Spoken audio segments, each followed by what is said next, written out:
media for his own purposes for decades. And he acts like he hates the media, but he actually loves the media for what it does for him.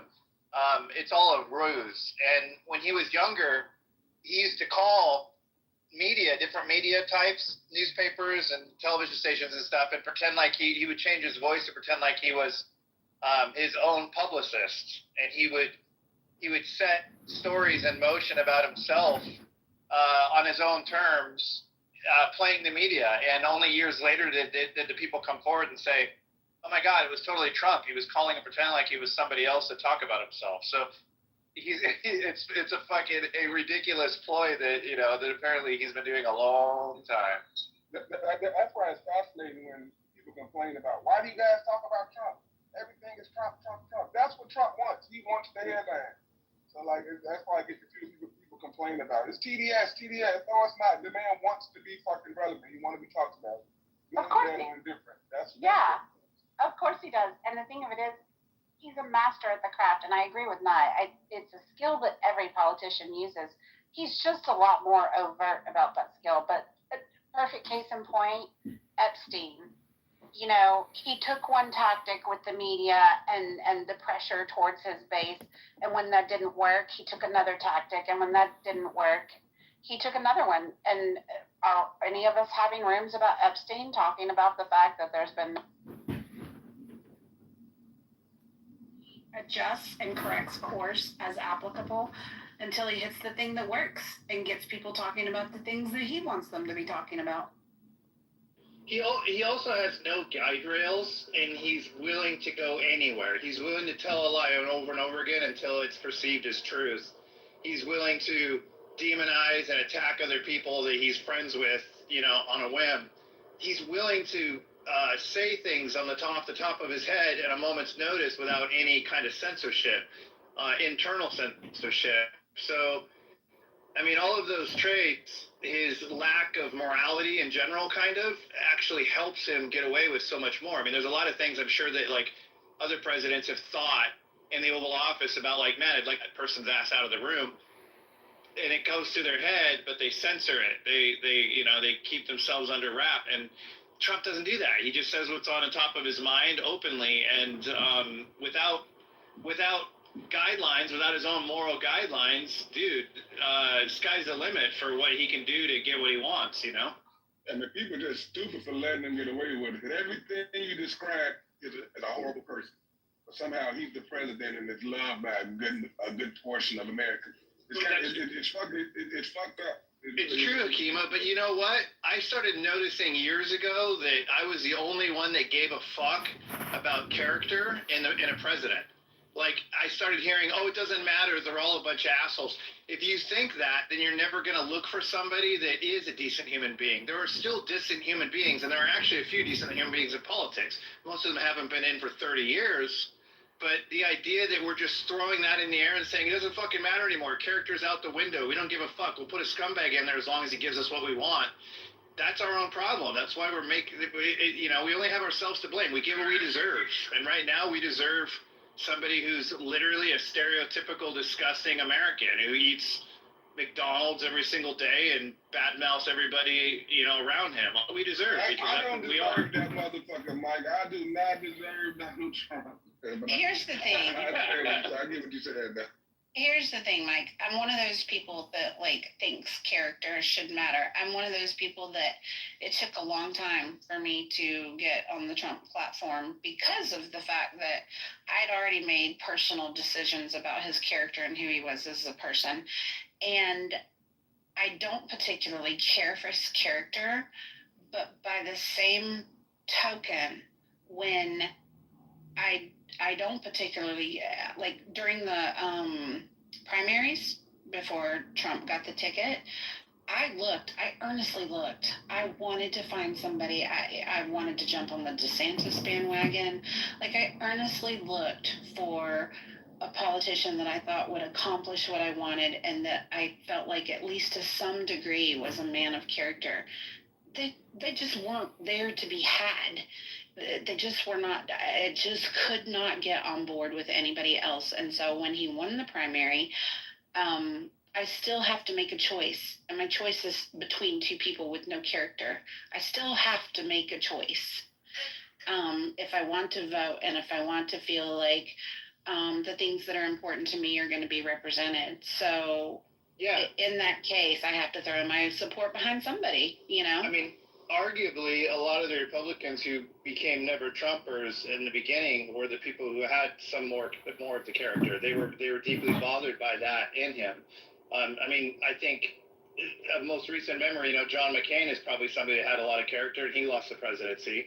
So I think that the primaries kind of eliminates the need for character because it promotes people that are on the extreme ends of things, and people who are on the extreme ends of things are not the ones necessarily with the most character. So we end up with 70% of America wanting someone who's moderate, but the extremist wins every time on either side because of the primaries, and because too many of us that that do care about character are so frustrated by the whole process, we just step out of the entire process itself and we don't even vote. And that's a great point, Mike, that the primary eliminates the need for character, because like basically whoever goes the lowest is likely to win. So like, who gives a fuck about character? And the primary definitely sets that field up like that. That's a good opposition. That's crazy though. Yeah, and the primary also eliminates the opportunity for a third party to ever get any traction. So if you look between the primary and the college, what do you call it? With the states, the way that they vote. The electoral college. If you look between the primaries and the electoral college, those are just methods of rigging the system to take away a lot of the control that we would have as citizens naturally. The control that we're told we have, right? Like it's up to you, just vote. You can make changes. Well, those two things put huge dampers on that power that we're given. And the electoral college was put that on there in place for that very reason, to take away some of that power. But I don't think the primaries were necessarily put in for that reason, but I feel like that's what they've resulted in.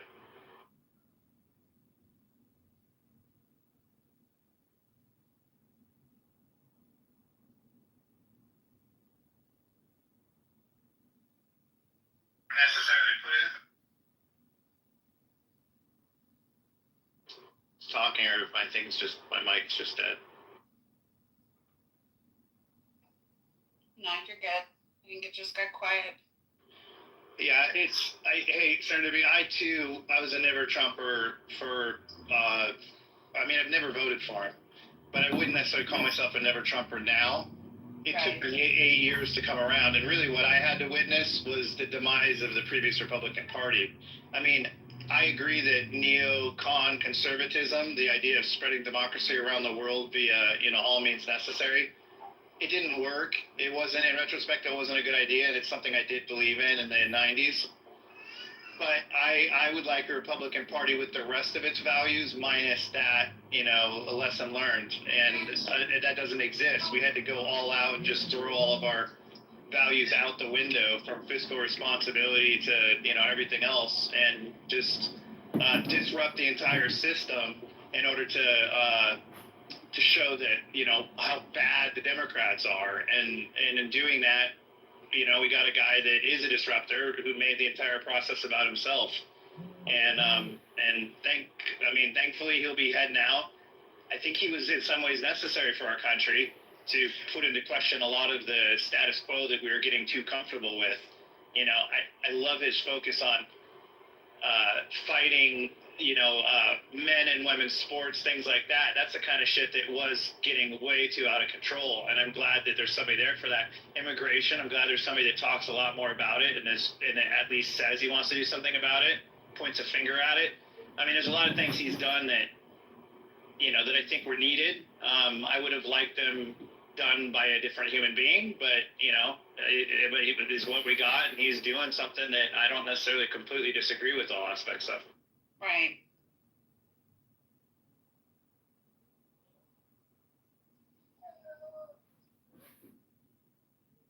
I feel like, disruptor in chief is what he is. He's disrupting the status quo for executive actions. He's disrupting the system of presidential or executive power versus judicial power. He's disrupting the balance of the Superior Court. I mean, he's disrupting a shit ton of stuff, and it's causing us to decide who we do want to be going forward. And I think it was about fucking time, because it was going downhill. I agree, and that's primarily why I still throw my support behind him. I don't think that everything he does is right. He is not like, I don't idolize him, but I feel like I was given a choice, and I made the best choice between the two candidates that I had. And so at this point, he is our president, and I also feel like it, lump it, or lump it or dump it. If he's the president, we have to kind of, we just have to support our leadership. I mean, he's in that role right now, so we have to get behind him and support it. I mean, realistically, I'm not a liberal, and that I don't want to blow up the entire country and start from scratch like a lot of them wish they could. So because I don't want that, I have to ultimately wish for the best of the country, and I have to support whoever's in charge and hope that they're going to be successful, not make us weaker than we already are, And I don't know if he's that guy or not, but when he's in the position, I have to shut my mouth. It's kind of like when I was in the Marine Corps, people used to say, I support. During the Iraqi War, they would say, I support the troops, but I don't support the war. And I would say, well, the troops are under fire right now in war. And you saying you don't support the war, and even worse yet, speaking out against the war, like obnoxiously so in public, is only weakening their ability to hopefully win the war. And whether or not you believe in the war, I don't think you want them to lose the war. And if you do, then that's unpatriotic. And so I would tell people, like, they say, I support the troops, I don't support the war. And I'd say, well, how do you do that? You're using your mouth to talk shit about their job they're doing right now. You're not sending them care packages. You're not sending them money. Like, what the fuck do you mean you support the troops? Is that just like you just think you do because you say it, and saying it makes it real when you have absolutely no action behind it? The least you can do is shut your fucking mouth when they're under fire and say, well, you know what? Whether or not I agree with the war itself, I hope that they win. Right. And that's what they needed. That's what they wanted. And they don't fucking need people talking shit about their jobs. I mean, firefighters, I support firefighters, but I don't support fighting fires. What the fuck? I mean, when they're in the building fighting the fire, shut your fucking mouth till they get back out of the danger zone, Right. Well said. Yeah, I disagree with that. I think as an American, you got an obligation to speak up against a war you don't agree with, and you can support the soldiers in a sense where you don't want them to die. You hope the war ends soon, and you hope they get home safely. That's the way you support them, but you don't have to support a war. I mean, that's crazy. I don't gotta support an unjust war. So what method do you use? To support them without supporting the war? So I agree that they shouldn't necessarily be the same thing, but you're not supporting the troops if you're out talking shit about what they're doing when they're being killed. That's not supporting the troops. Saying I want the troops to come home safely is just like flapping your gums. It doesn't have any relevance. No, that could be supporting the troops. Getting out, voicing your concern to the government, and hopefully they will listen and end the fucking war. That bring the troops home, end the war that you have no business in. That is supporting the troops, trying to get the war ended. As one of the troops, I can tell you that didn't feel like any kind of support. But they're over there doing it. They're breaking down doors. If you want to influence their. Some of the troops appreciated people at home asking for the war to end. If you want to act to influence their commander-in-chief, who's giving the directive for them to be under fire in ways that actually are tangible, i.e. running for, a position of, power in your local government, whatever it takes to influence the decision makers, you could argue that's supportive in an indirect manner. But just saying, bring them home and keep them safe, and I hope they come home safe and end this shit now is not supportive of them when they're over there at the time. It's just not. I mean, they don't feel like it. So if they don't feel like it, who are you to say that it is? I think they gripe to do the government or something over there on the bullshit war. I think that's who they number one issue should be with. They're doing their job nonetheless, but they should have an issue with that. And the people that's and whole voice in it saying runs their through. I don't see how they would have a problem with that. I understand that. But when you swore to follow, to defend the Constitution against enemies, foreign, domestic, and to follow the orders of your commander in chief, and I mean, for instance, when I was a Marine, I didn't say shit about my commander-in-chief that made him weaker in any way, shape, or form, even if I disagree with the decision he was making, because it wasn't my job. My job was to support him and do what he tells me to do, take direct orders. If you're not the kind of person that's capable of putting yourself in that position to be the guy with that role, then I totally, you could think, I mean, I don't see how somebody could think that they can speak for the people that have actually put their bodies in harm's way in an effort to win something that wasn't their choice to go into in the first place. I don't see how those same people that aren't willing to do that could claim that they speak for the people that are doing it. I didn't hear when service members come back from war, sometimes they'll speak their voices about what they think about it. But when they're over there, they don't do that. They don't all just sit around and talk about how bullshit the war is when they're busy watching their brothers die. They fucking do what they can to kick ass. And they take their job seriously. And I just think it's a different mentality. The people that put their lives on the line for something greater than themselves, and the people that have never physically done that, but use their mouth parts to act like it's the same thing. There's a difference between those two things. Mike, I agree with you 100%. Thank you for your service to our company. I didn't realize you were a veteran. Oh, I appreciate it, King. Thank you. Yeah, I actually, it's a little story about me, but my goal was when I was a kid to serve. And my dad, of course, being an immigrant was like, don't serve, don't do it, you'll die, and all that stuff. But I had a lot of friends that, were in the military, and they were just telling me, and I felt so patriotic. I tried to serve. And friends of mine showed me, you're going to laugh at this, they showed me, because I didn't know what boot camp was going to be like, so I was asking them, what is it like, how does it work? And so I had friends of mine who were in the Navy SEALs who were showing me, like, this is how it is, and I was like, oh shit, I'm going to get my ass kicked, all right, let me look into this. So a friend of mine was in Army Rangers, he showed me that, and I was like, oh fuck, pardon my language, oh shit, so I ended up going to, a friend of mine was like, you're kind of nerdy, why don't you go for Air Force? So I went, signed up, did everything, and then I had asthma, severe asthma at that time, so I came outside, took a puff of my asthma inhaler, and the guy saw from the window, came running out, he goes, what's that? I said, it's my inhaler, and he ripped up the paperwork. He goes, it can't go.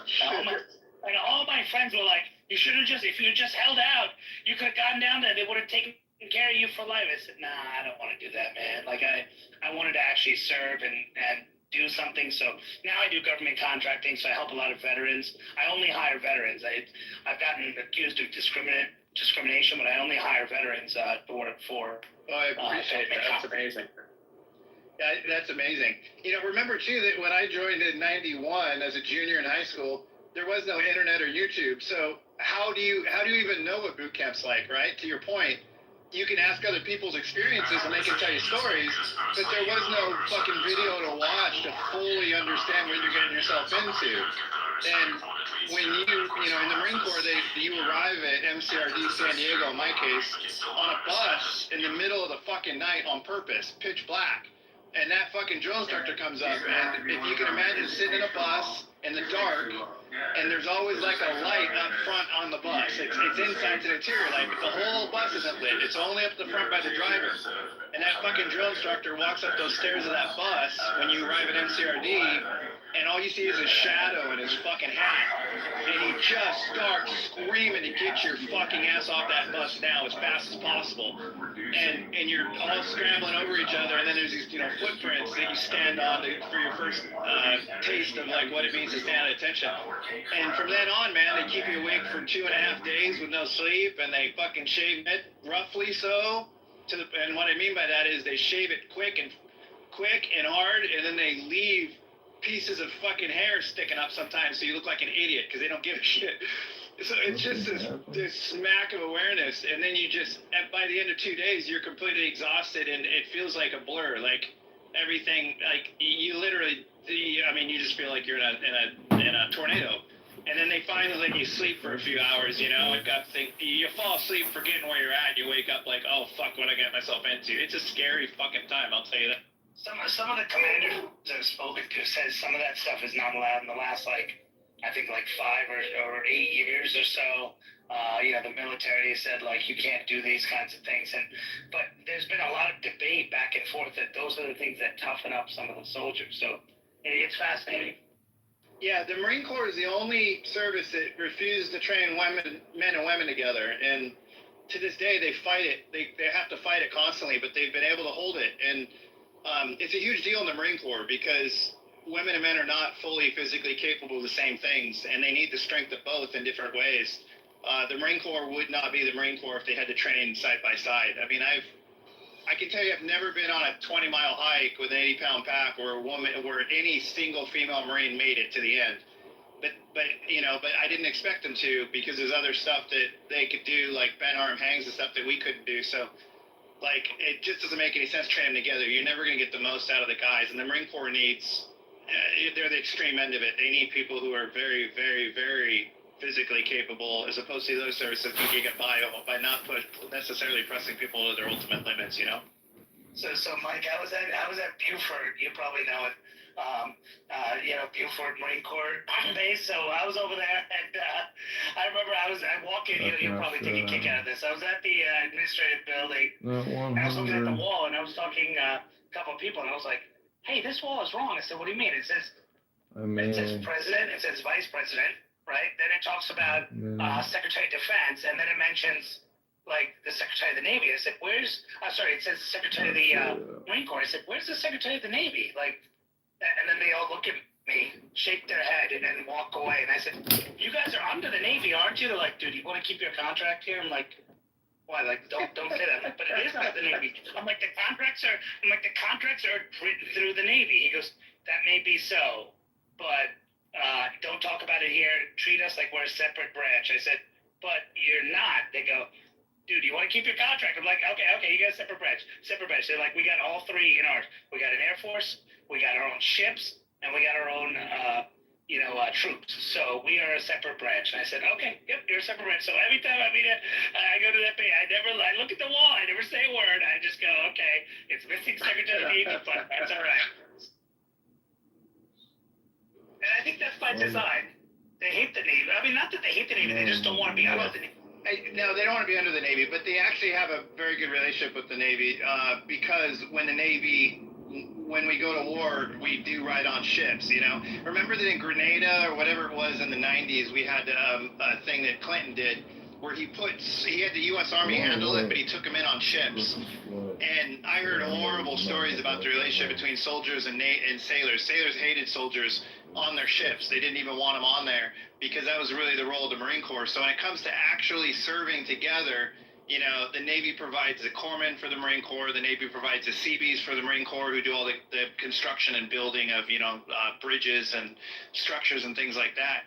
So they actually work very nicely side by side, but Marines don't want to be identified as Department of the Navy, mainly because the Navy's just kind of cheesy. Even their white hats are embarrassing sometimes.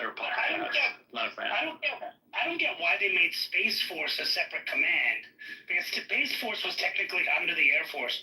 They broke it out. Why can't they break out the Marine Corps? It's got to be politics. I don't know. The Marine Corps existed before the Navy. The Marine Corps was the first service ever in 1775. So, the Navy actually came from the Marines. So, if anything, it should be the other way around, maybe. I think it's probably the sizes of the services. The Marine Corps is very small. The Marine Corps is insanely efficient with their budget. We get all the hand-me-down bullshit, leftover stuff from the other services. The Air Force is by far the least bang for your buck. They're the most expensive to operate on a case-by-case basis, on the individual's airmen. The Marine Corps is the opposite. You get a shit ton of value out of the Marine Corps. So it's in the Navy. Do you think you could kick a Navy SEAL's ass, Mike? No. So I was a combat photojournalist in the Marine Corps, which meant I was Joker in Full Metal Jacket, basically. But outside of combat, I was a news reporter.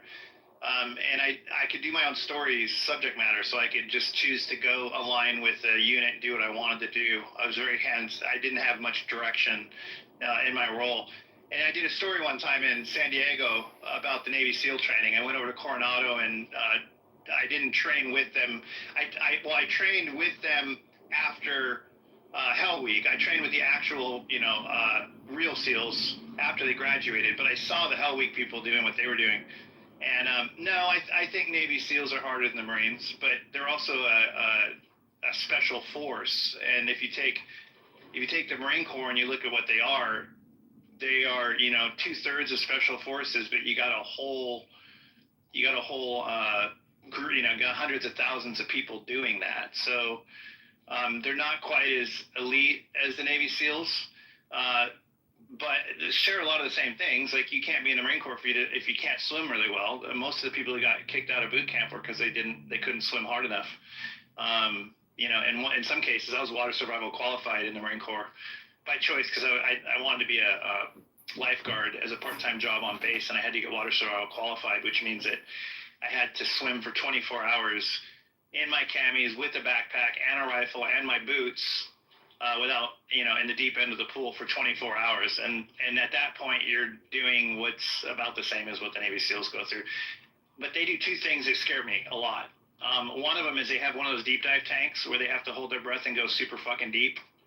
And that scares the shit out of me because I saw guys passing out and being brought up by divers and resuscitated. And that scared the shit out of me. I wouldn't want to do that.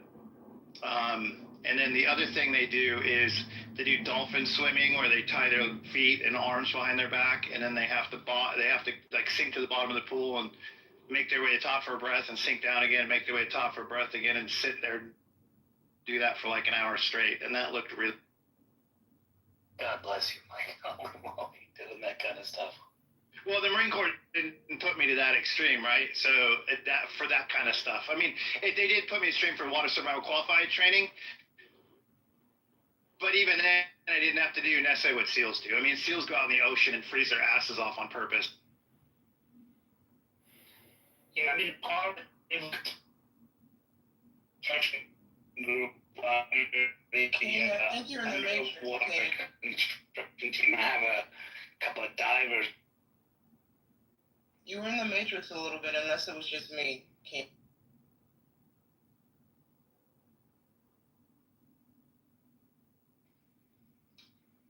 Now I can hear you now. Barely. During this interruption, can I just make a reminder to the room that house rules are English only. So those who are typing in another language, if you don't mind, please refer to English.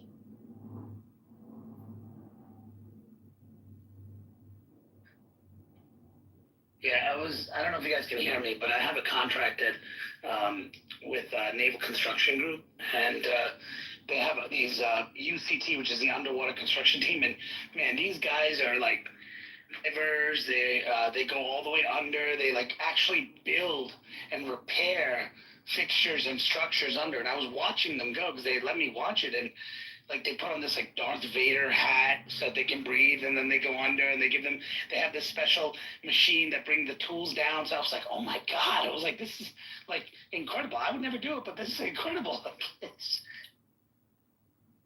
Yeah, there's a movie out that just came out. I watched it recently. It's a true story about an underwater welder who goes down 300 feet and welds bottom oil wells and stuff. And it's a true story about a guy that he died down there and was brought back to life, and nobody knows how he lived, basically. But I can't remember who was in that. Is it a documentary or a movie? Oh, I know Woody. No, it's a movie, but I know Woody Harrelson was in it because he was the lead. Oh. Wasn't In it it, called The he was Abyss? like the boss of the diver. Not the Matrix. Yeah, Mike, you were going in and out of the matrix, and I was trying to hear the name of the star so I could look up them. It's not called The Abyss, but Woody Harrelson's in it, and it's in the last three. Sure.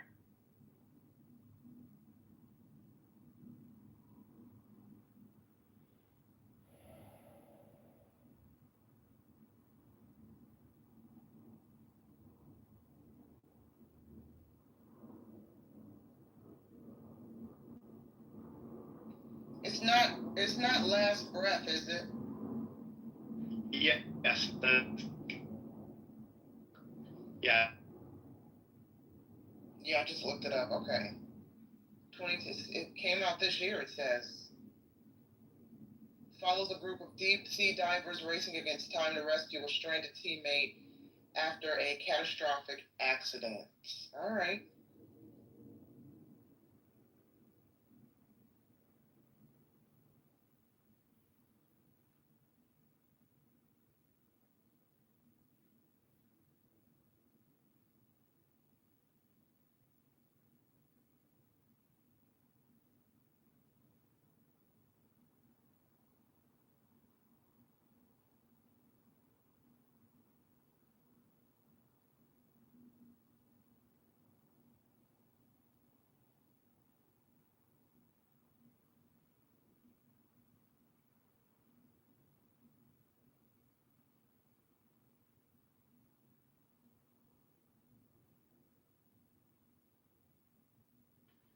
Well, anyway, guys, welcome to In the Muff. If you just joined the room, sometimes we have these moments where we want everybody goes silent because folks are working in the background. But Oh, sorry.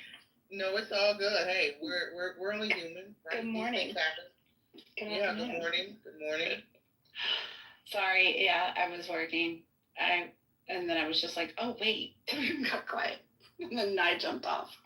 Yeah, I was looking at the stage. I was reading about working on this piece about this pastor who was being critical of BET and the BET Awards and how harmful it's been to the Black community. And then I looked on the stage. I'm like, oh wait, no one's talking. Well, welcome Princess to the stage. I don't know if you've had a chance to speak, but the mic is yours. I think we're just going popcorn style, huh? Yeah. Hey girl, how are you? I'm good. I'm trying to figure out how to make it so that I'm also working in the background to make it so when I am clicking on my emails and it shows the preview to the right and Outlook, I don't want it to consider that a read email, and I don't know how to change it back. Currently trying to do that. Gotcha. Just right click it and view unread. I know you can right click it and like make it back to Marcus unread. Yeah, my previews don't make them look red. I know mine. I have a loaner computer because I had to wipe my old computer because. Put it down. Fun. Thanks, you bet. Keep it there. Time to straighten this curly mess. Oh. I have to say that the iPhone, the newest iPhone, has built-in AI. There's a lot of talk about how it's kind of dumb and it's not a big deal. But the one thing I like about it is it gives you email summaries without having to click on it. And the summary is just say like, so-and-so is asking for this to be done by Wednesday. It just takes the whole email and just briefs it, sticks it up front. I really like that, actually. I do too. I don't like it so much with my text messages. Because I feel like it's funny, it's cheesy sometimes. Sometimes it'll summarize a text or something in a really funny way. Yes. Like, I can't even think of a good example, but every now and then I'll have a laugh out loud moment because of how it describes what's being said in the email. Same. I'm just like, okay, that's not really what's going there. But good try. A for effort. But I do like the email recaps. I find it to be a lot more concise there. Probably because it has more information to go on. Okay, I think the curly hair is gone again, y'all. Okay. Don't be hating on the curly hair. Oh, girl. My hair is a fucking atrocity. It's so freaking cool. Yeah, it's beautiful. You always want what you don't have. I spend a lot of time making it look straight. Oh my God, my daughter's half Asian and it's always straight, and she dies for curly hair. Oh yeah, like it's the exact opposite. She's constantly trying to curl it. You always want what you.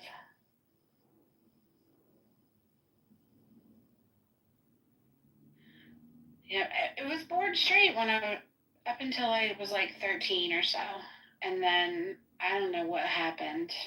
Like, it just went crazy. And mine's really, really thick, so it's very unruly when it's curly. It's just going to stick out everywhere. I swear mine has changed postpartum. A lot of people say that. Mine never did. I wish the curl would have gone away. So I have like one full sibling, and he has like super curly hair, and it's interesting because like I've seen all these TikToks and stuff. They're like, if your hair like air dries like this, you probably have curls. You're just not styling it right. So I think that like I have like one of the like entry level like wavy curly hairs types, but I've just been styling it straight forever. That's my daughter. Hers isn't super curly like mine, but it's definitely got some natural wave.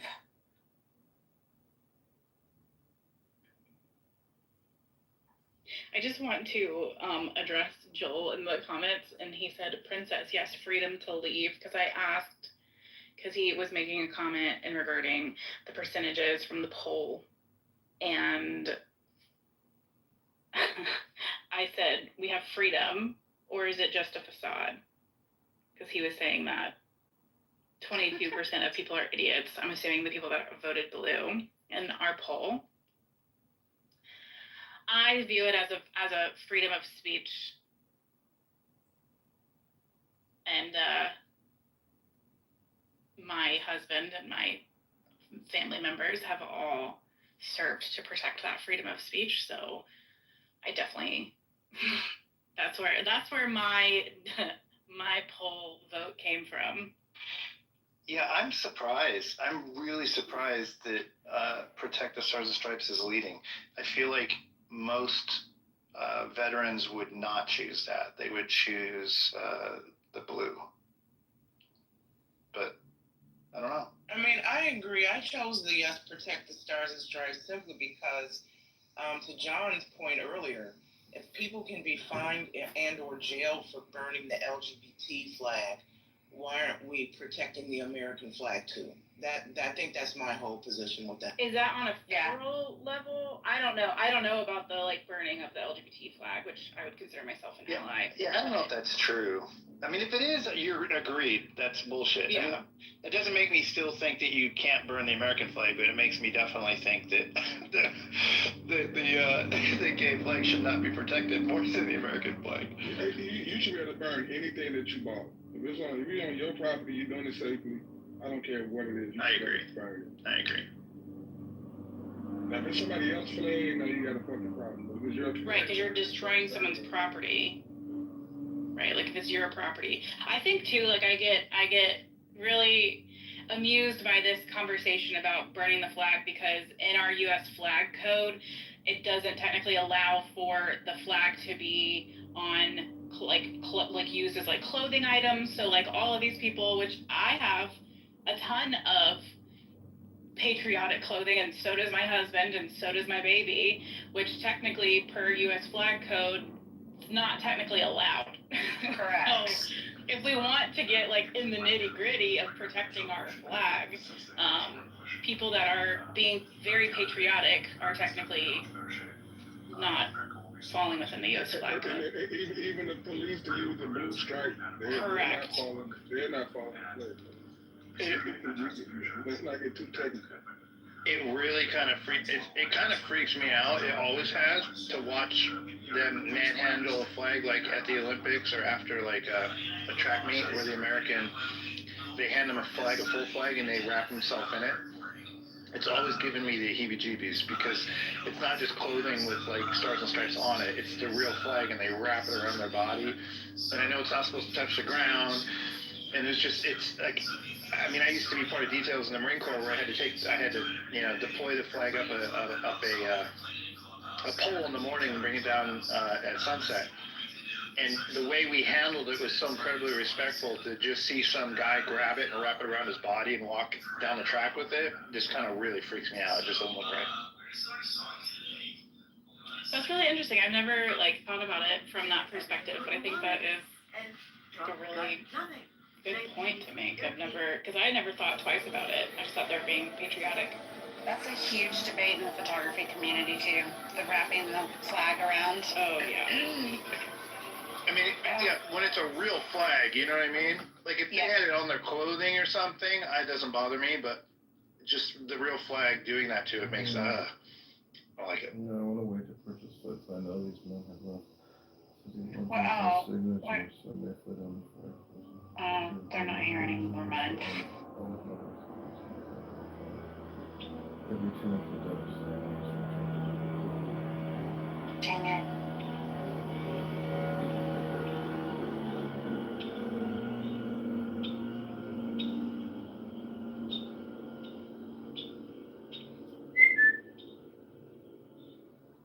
Your birds always sound so lovely in the background, Serendipity. Like, it just sounds like wherever you live just sounds so peaceful. I don't know if it is. Could be chaos. But the birds definitely make it sound peaceful. It is peaceful. We have a lot of trees in Georgia. We're like known as a city in the forest, right? We have more trees per square mile than any other city in the United States, major city. And people don't know that, but like my backyard has a green space behind it, and I have one of those bird houses with a camera on it, so you can like watch what the birds do on your phone. And dude, they chirp loud all day long. You see me during COVID. During COVID, I would sit on my porch pretty much all day on Clubhouse, and the background would be chirping all the time. And I'd have multiple people ask me to like remain unmiked just so they could listen to it. We have really loud birds in Georgia. We really do. I have my voice isolation on so that she could even hear, because when it's not on, people comment endlessly about, oh my gosh, the birds in the background, and sometimes like it's a bit too much. And where I used to live, next door neighbor had chickens, and for the first year or so of their chicken roof, had a couple roosts that crowed all freaking day long. And one of them, I swear, he was like sick or something. He was one of those that right in the middle of his cock-a-doodle-doo, he'd like choke himself. And he'd start and it'd be just like, oh God, the rooster just died. Awful. It's like, listen, it's the sick rooster. They're crowing right now. Get halfway through it. It's like, this is terrible. I watched this, I don't know what it was. Oh, sorry, go ahead.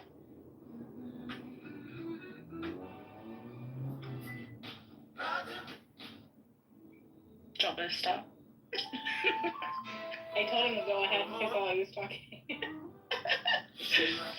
Serendipity, have you downloaded Merlin Bird ID for your iPhone? I haven't.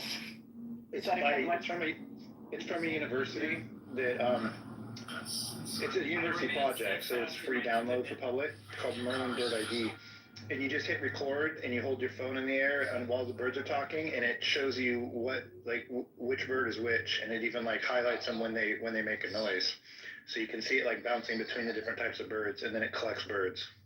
Oh, I love that. Merlin Bird. It's really cool. Like while you're sitting there, you should download it and just play it, and it saves them. So I have like I have an owl in my yard. The ones that go, hoo, hoo, hoo, hoo, those guys. I can't remember what they're called, but they go, hoo, hoo, hoo, hoo. And they do it. He does it constantly, but he does it.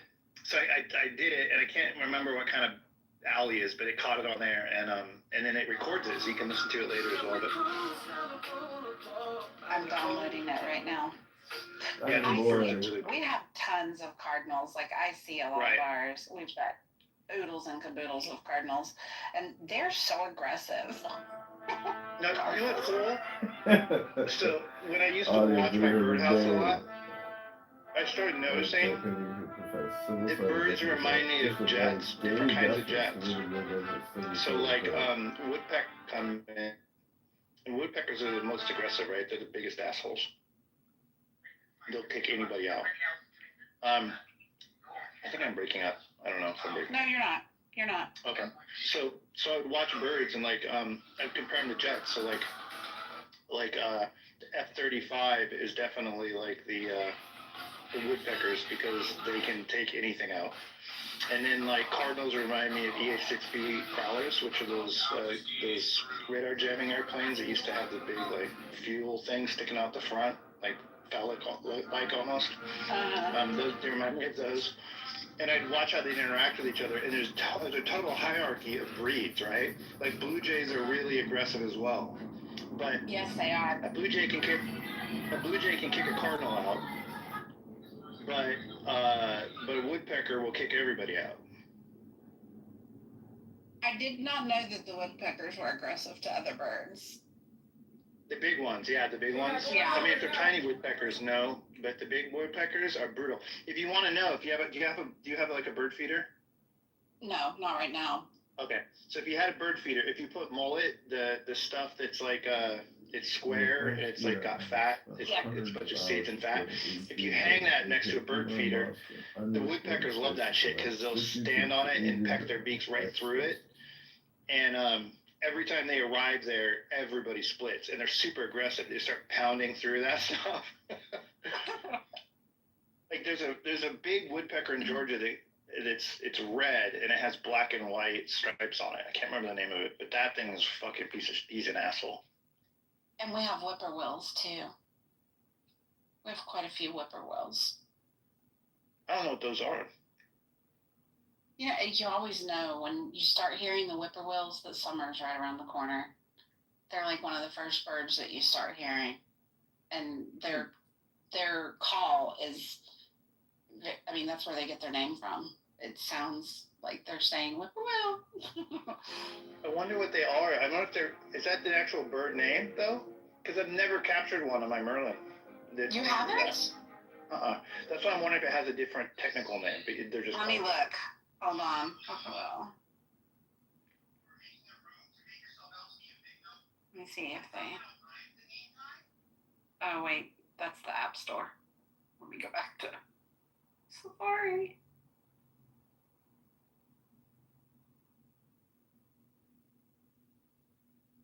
Well, while she's getting that, I just want to say I have a fabulous bird feeder, but listening to this conversation, I think I might upgrade. I've been thinking about for the past year getting one with the camera built in. And that mullet stuff you were talking about, I get that a lot for the birds. I just put it on the ground, but only in the winter. I only give it to them in the winter. I don't give it to them in the summer. But I just put it on the ground, and they come and swoop it right up. It's gone within a matter of minutes. If you hang it though, you'll get woodpeckers because it's vertical. Like they won't eat it off the ground, but they'll hang on it if it's vertical. Okay, right on. I will keep that in mind. Very good.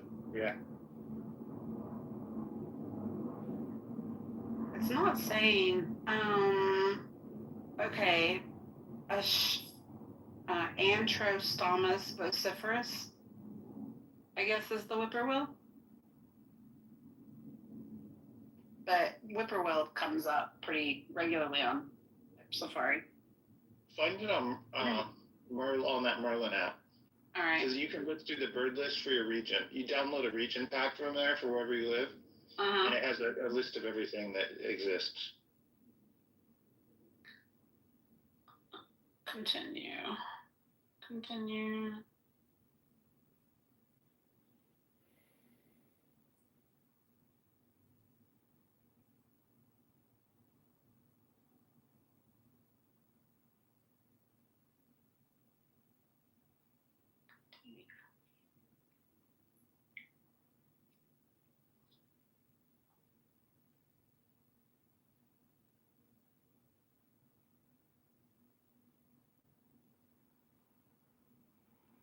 My favorite birds in Georgia, my favorite ones on my feeder are Carolina wrens. They're super cute.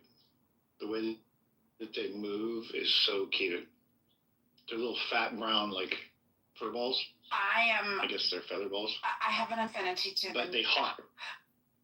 Just because my granddaughter's name is Renly, and we call her Ren. Okay, whippoorwill. Let's see.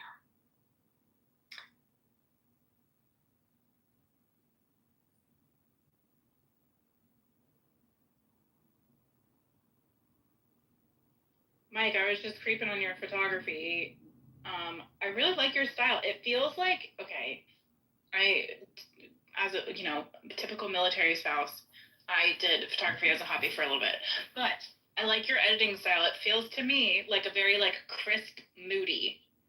Like it's very moody, but like your images are so crisp.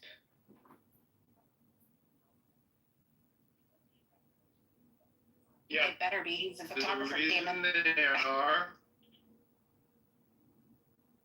The reason they are is because my specialty is lighting, so I know a shit ton about lighting. I've been doing it for like 30 years. Yeah. And most everything that I do is overridden ambient, which means I'm actually working with at least one big flash to replace my key light. So that what people don't understand is if you override ambient, meaning that you take the natural light in the world and you set your camera on settings that make the natural light like not enough for the camera, when you then interject something like a flash, which is insanely bright compared to like any kind of steady panel light or something, that increase in contrast ends up putting the picture in a situation without editing, because most of what I do requires almost no editing. It ends up putting it into a situation where your eyeballs see a maximum amount of contrast at any given moment because the light is coming from all directions. But when you override natural light and you reintroduce your own light that's brighter than natural light, you're limiting the amount of directions that the light is coming from.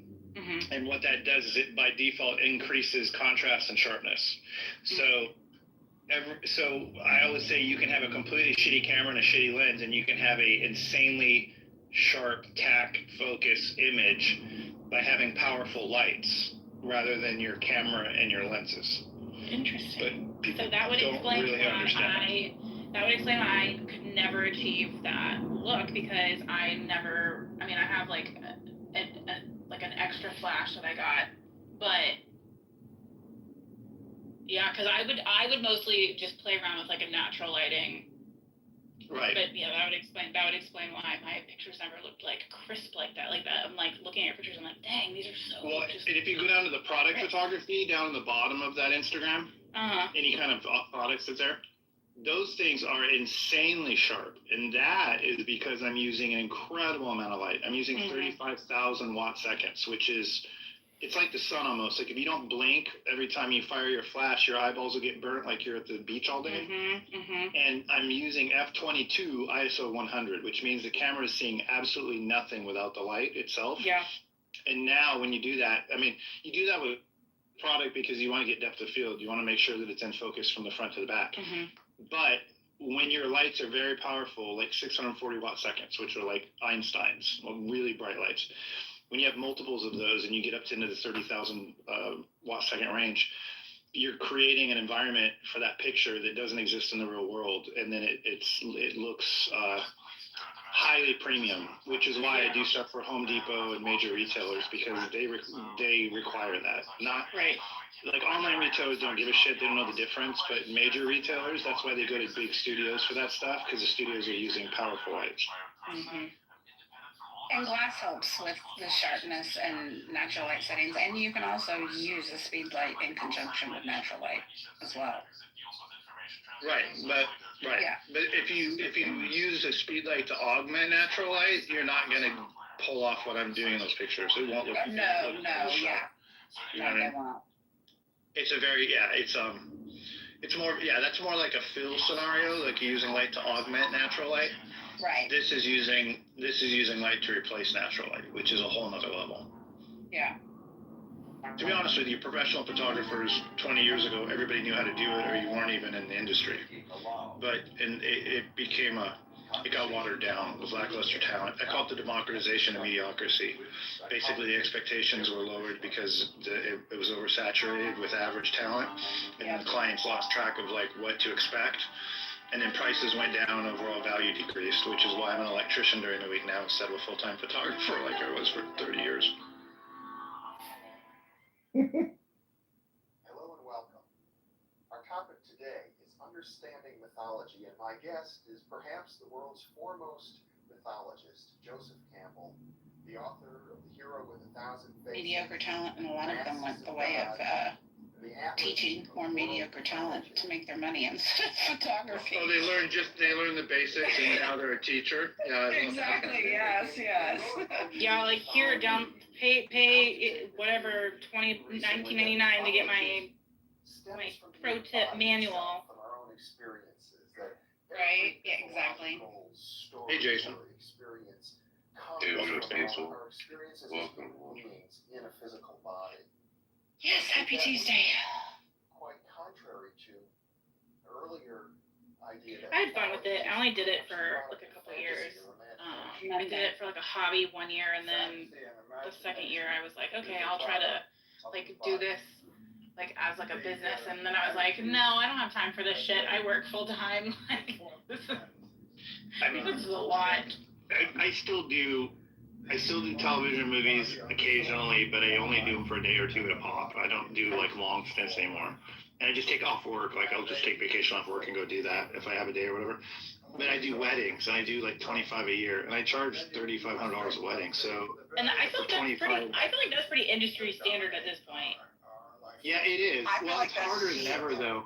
Yeah, I feel like because that's there's like a couple here that does photography that I used to go to church with them, and they like are like $5,000 for like their lowest package, and you have to have a full-time wedding planner to even work with them. Like they won't work with you unless you have a planner. Like Yeah, so- some of these look like crazy. What's interesting about that is if you look at my raw files, they look almost identical to the finished work because I shoot everything in real time, like the way it is. So I have very little post-production. So what people don't realize is I charge $3,500 for a wedding, but I only have 10 hours total in it. So I'm making $350 an hour. Okay. Yeah, because I always If you go, because I would get so in the weeds like after I was like, this is Right. so So- much time.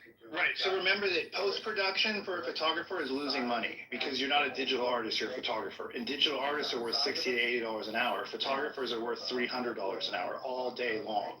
But that's photographers who know what they're doing, and they do it in camera. In some cases, commercial-wise, they tether it to capture one so they can edit on the fly so that they don't have after post-production work after the fact. In the case of weddings, you have to use a flash full-time to do that, overriding ambient most of the time, which is what I do. But either way, if you earn $3,000 for a wedding and then you go home and you work on it and it's 10 hours long, that's $300 an hour. You go home and you add 20 hours of post-production, you just lost money the entire time you were doing it. And you lost the available time that you would have, the 20 hours of free time. So you're wasting your free time, you're losing money the entire time. And so the goal is I can charge $3,500, which is more than enough for me because I have very limited amounts of post required. So it's a $60,000-$70,000 part-time job for 25 days of work, essentially. Which is, sometimes I edit my wedding when I get home from the wedding.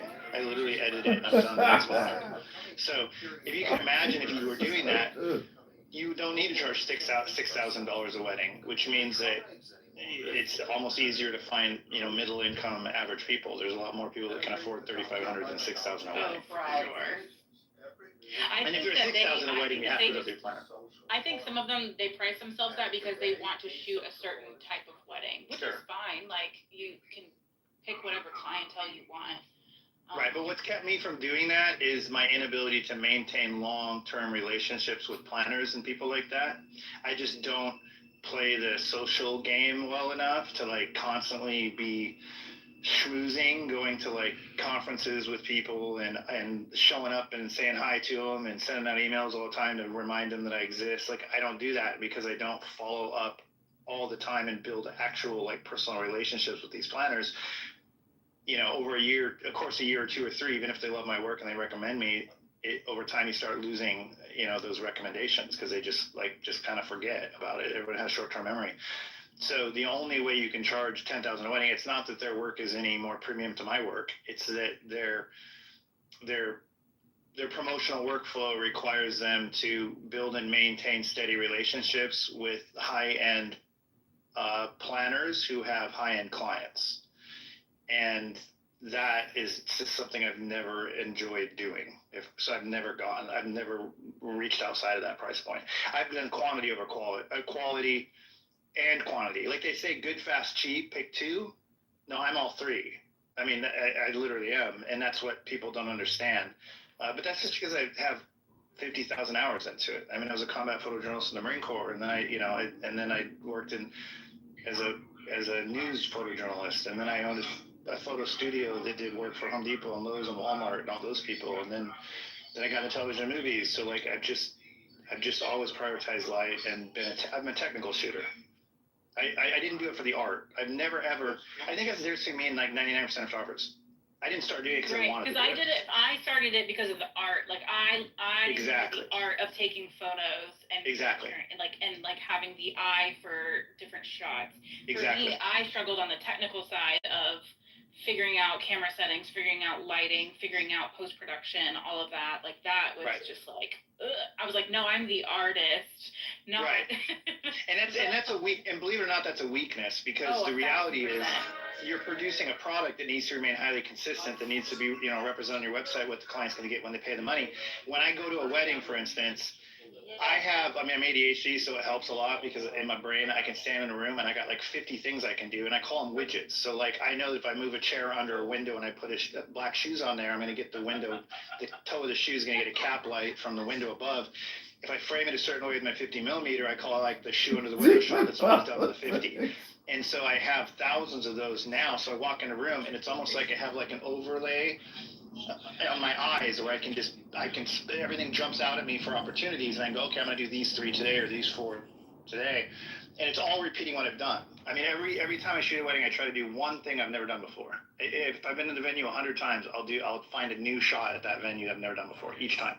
But that's more for the venue, and I'll always do the key shot. So imagine you're at a wedding venue and there's like a barn there, and everybody's going to do the bride and groom in front of the barn. Great. I'll do that because that's the one that everybody does. But I'll go do one from a completely different angle, maybe go to the woods behind it, shoot with the trees, framing it a certain way that nobody's ever done. That one's for the venue. And I always do that. I always do the basic one that's a no-brainer that everybody does, and then I do one that nobody's ever done before. And in a place like K-House, I'm going on Saturday, I've shot that venue like 60 times. And every time I deliver a wedding from there, there's something brand new they've never seen before. So it's like, that's what I do. So I maintain good relationships with venues. That's where I get most of my work. I just don't chase planners. And planners is what you need for high-end. Yeah, for sure. And see, I got into it for a completely different reason. I mean, I always liked photography anyway, just growing up and as a young mom. But for me, like journaling, one of my fondest memories was going to my grandma's house and pulling out old photo albums and looking at all the ridiculous photos. And I wanted to journal different perspectives of my kids and their life, as they grew and do things. Like, it wasn't so much about here, smile and say cheese. It was, I want to remember them doing this right here, like in their natural element, And that's why I got into it. Yeah, there's production artists and there's creative artists, and they're not the same. So even when I was like in Home Depot headquarters, I was an executive for them for 18 years of my life. And I was a creative manager in their advertising department. And I was always better at like building the templates that were used for the ads. I would build out templates. I would take an idea that somebody had, or maybe I came up with originally, and I would build it 20 different ways and repeat elements over and over again, just fine-tuning them for more and more efficiency to make it more effective but easier to build in the long run. Like, that was my strength. It's never to start with a blank piece of paper. I was an incredible editor of other people's work, more so than a creator from scratch of my own work. Whereas that's where weddings, with all my experience, that's where like the monotony becomes a strength for me. Whereas the monotony for other people becomes, they start second guessing their creativity because they start doing the same things over and over again. And that's like how I started to get that way when I had like my year of like, okay, I'm going to try to see if like, okay, let me go through the the process of being it in like a business and getting the clients and then shooting the same things over and over. I was like, oh my God, I don't want to do this. Right, but once you start repeating successes, things that have been successful for clients in the past are going to be successful for clients in the future. So once you start finding yourself repeating things, as long as you're you're sifting through and maintaining your efficiency by weeding out the things that are less successful versus the things that are more successful. They become routine. And so I knew that like every time I was doing a portrait outside, I was going to use a 70 millimeter or above for a full length portrait because I wanted to decrease my depth of field, but I would use a 50 millimeter below for a half length portrait because I wanted depth of field.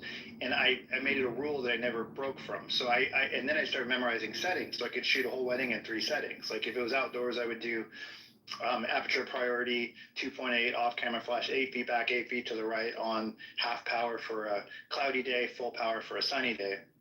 And then when I go inside, I need to be more conservative on my shutter speed because I might have reduced shutter speeds and I'll get blur. So then I would do shutter priority 1/125th of a second, 1600 ISO, and my cameras would be on quarter power, my flashes. So I had like 3 settings, and I shot for like 10 years. I shot weddings on 3 settings the entire time. And then I started getting more creative, and my work back then looked less dramatic because I was basically averaging out light on a regular basis by using shutter and aperture priority. But as I got more advanced, I started shooting manual full time and then really controlling it. But I just built habits and memorized settings for 10 years that are defaults, they're fallbacks. So like if you don't know that aperture priority 2.8 at 400 ISO for a cloudy day is a default setting, then a wedding's scary because sometimes you're in a pinch and you're in a hurry and you're moving from one position to another and the light drastically changes.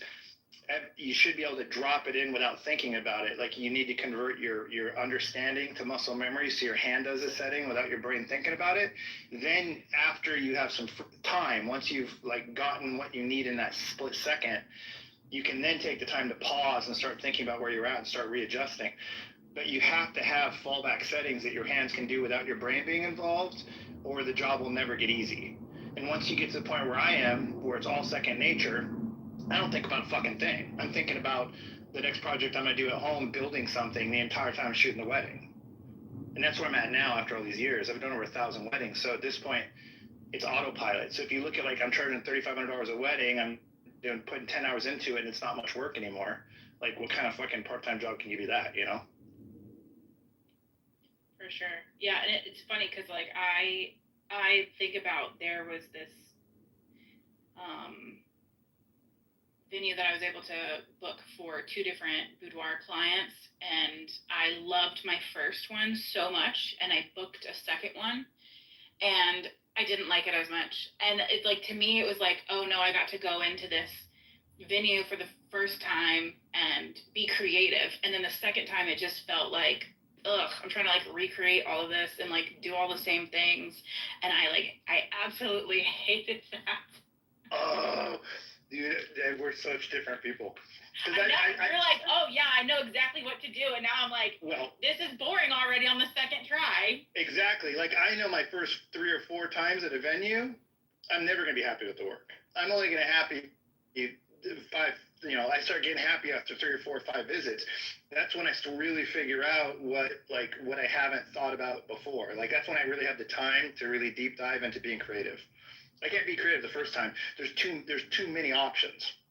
There's too many things to look at when you're first there.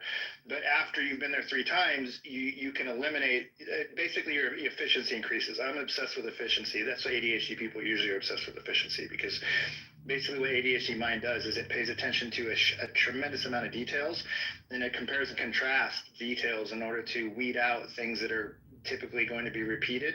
So you start identifying opportunities for efficiency where 1 + 1 = 3 instead of 2 in a lot of options, metaphorically speaking. That's what ADHD mind does. It basically, it's a higher it's like a computer running at a higher megahertz. So it's analyzing and calculating much more data than a typical mind does. It's paying overly too much attention to everything at once. But that's a strength, because as long as you can tame it, you're basically running at a higher operating speed, which means you can run circles around most regular people. Albeit the regular people don't want to be trying to do it.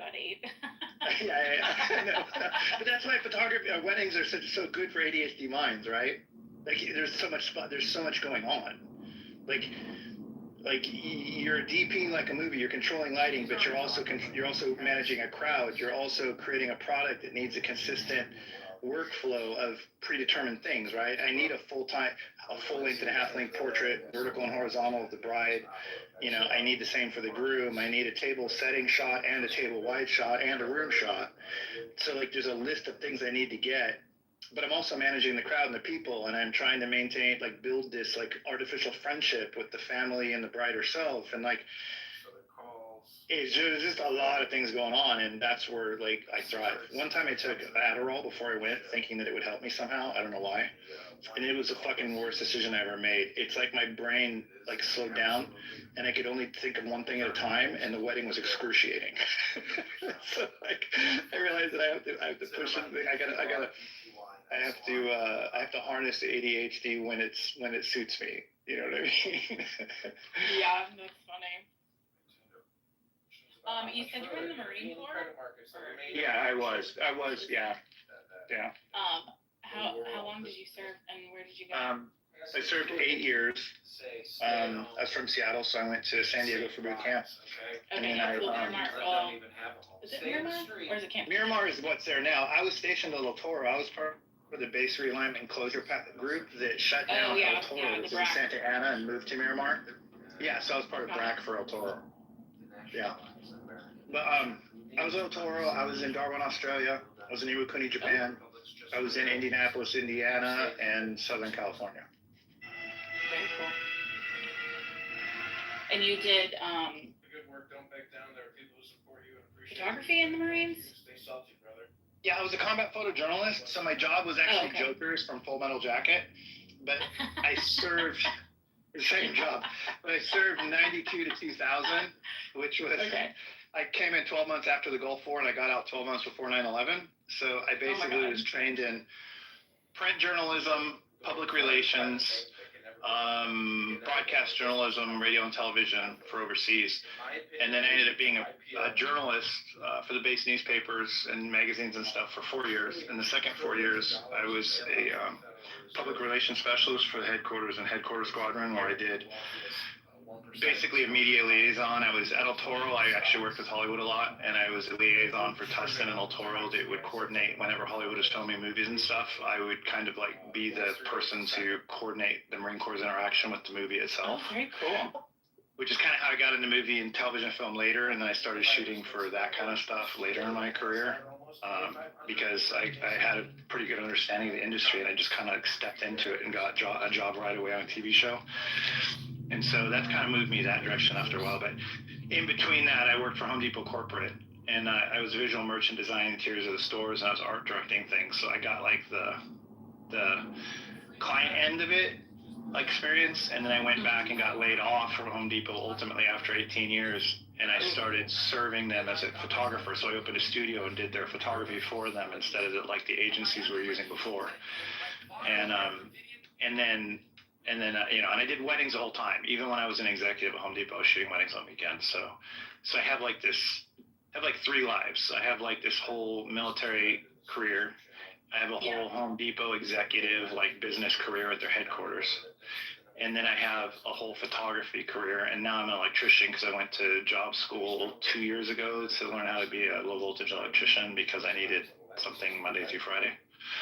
So I've had like 4 careers in 50 years, basically. Cool. Do you know somebody in the Marine Corps? Cool, Mike, but whatever. So I work for the Navy, but because of the way that it's set up, the Marines are under the Navy. So I support. We're above the Navy. We're above the Navy. They just use us for things. They're just their taxi. That's all. My husband's in the Navy. My dad was in the Navy. I work for the Navy. My mom worked for the Navy. Cool. Yeah, but I support Marine projects currently. Oh, cool. Yeah. Did you work in Miramar? No, so we used to live in San Diego. I worked out on Point Loma. And then my husband was stationed in Coronado on one of the carriers when we lived out there, but we live on the East Coast now. Okay. I was just talking earlier about how as a journalist at El Toro, I did a story one time on the SEAL training. Yeah. And I went down to Coronado and spent a week with them, like documenting what they were doing, and that was pretty fun. Yeah, I liked living in San Diego, like being very like fleet facing. Like where I am now, we don't have a lot of, we have like obviously like military bases here, but it's not very like fleet facing. But we are going to move to Norfolk, so we'll be getting a lot of that. San Diego is amazing, isn't it? Oh God, I miss it so much, like so much. I was just like I know what it was. It was a damn car commercial yesterday, and they're all like on those like highways right along the beach, like. Yeah, Laguna Beach. Oh, man, I'm just like, damn, I miss living out there. It's just, I don't know, it's just so different. It's wonderful. Did you spend any time in Orange County when you were there, or just San Diego? Did you go north? A little bit. Like Laguna Beach and Newport Beach and. Yep. Yeah, those are the places I have in my head. Yeah, like San Clemente, like I really liked the beach towns and stuff. Like even like Encinitas and Carlsbad and that area was really nice. Yeah.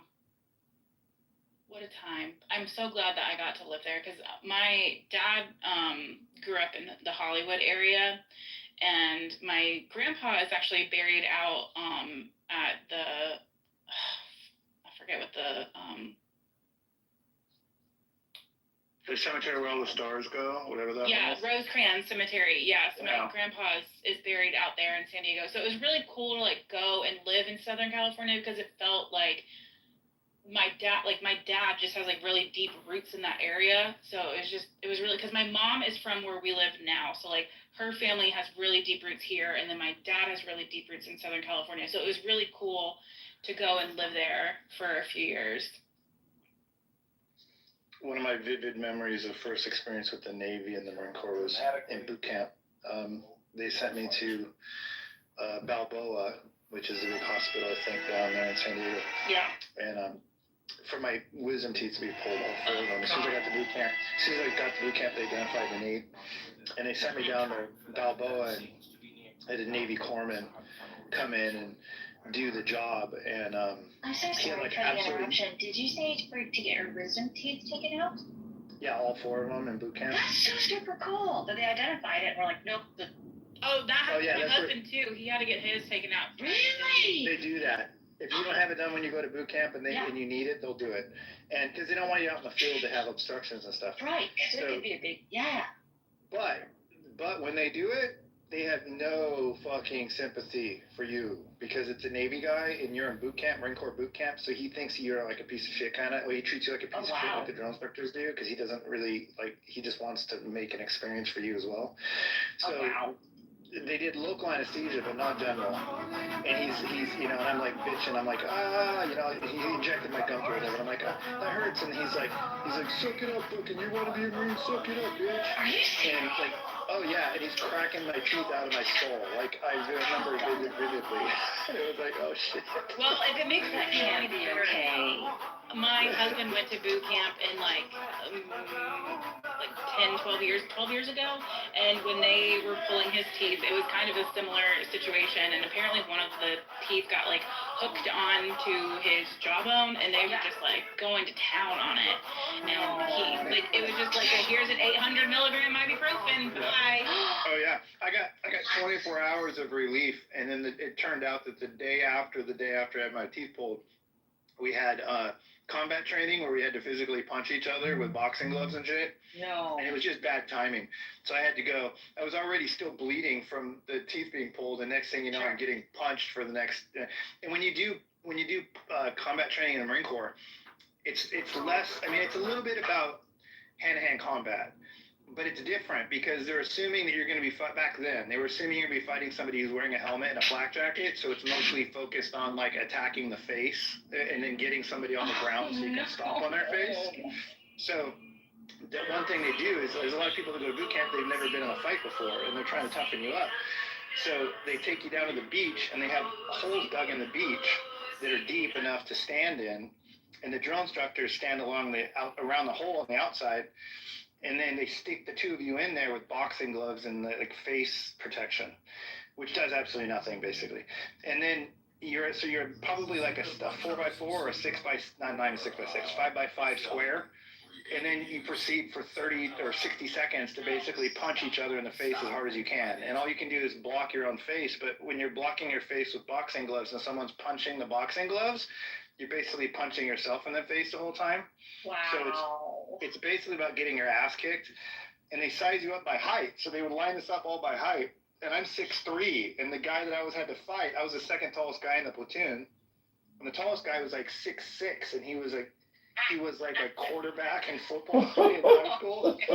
And every time I went, they put me up against the same fucking guy, and he would kick my ass so bad that I'd come out of there and I'd be like, my entire sweatshirt was just filled with blood. My nose was bleeding. I mean, I felt like my nose was broken, but it wasn't. And I had blood coming out my nose and from my face, and my lips were all bloody. And I'd get out, the drill instructor would just be laughing at how fucked up I was. And they had like a bucket of bleach water, and they'd be like, "Go clean your face up, Moon. Oh, you got your ass kicked, buddy." You know? I'd be like, fuck. I mean, do you agree that it made you tougher, or just more experienced in the pain? Well, boot camp makes you tougher in general. It makes you kind of feel invincible. Okay. In the end, you feel kind of invincible.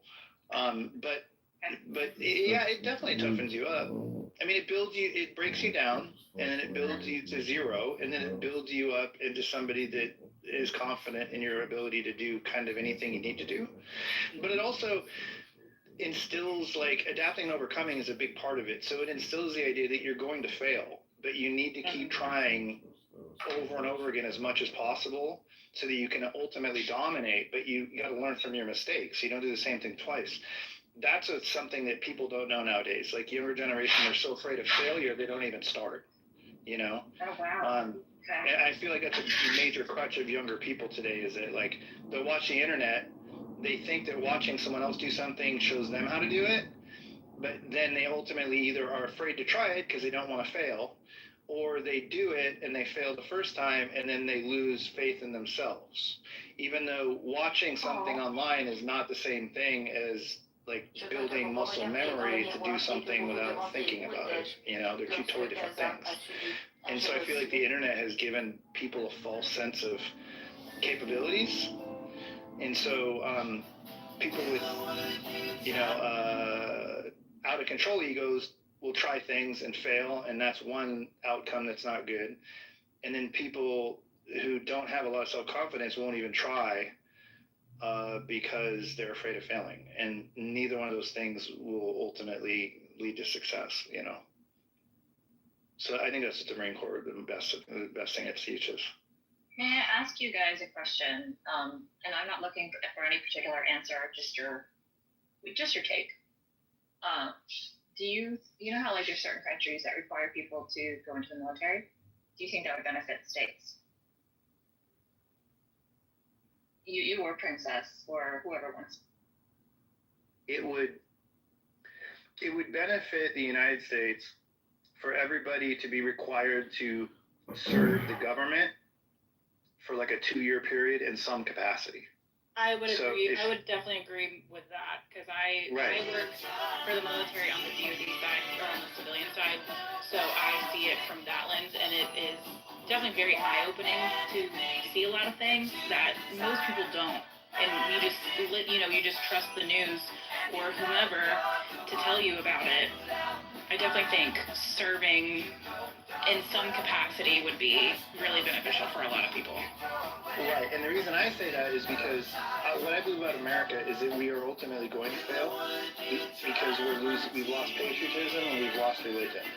And because America is the most diverse country in the world, we don't have a culture to fall back on, a common culture to fall back on. So you go like Japan, well, they're a tribe essentially on an island. So they're always going to have one another.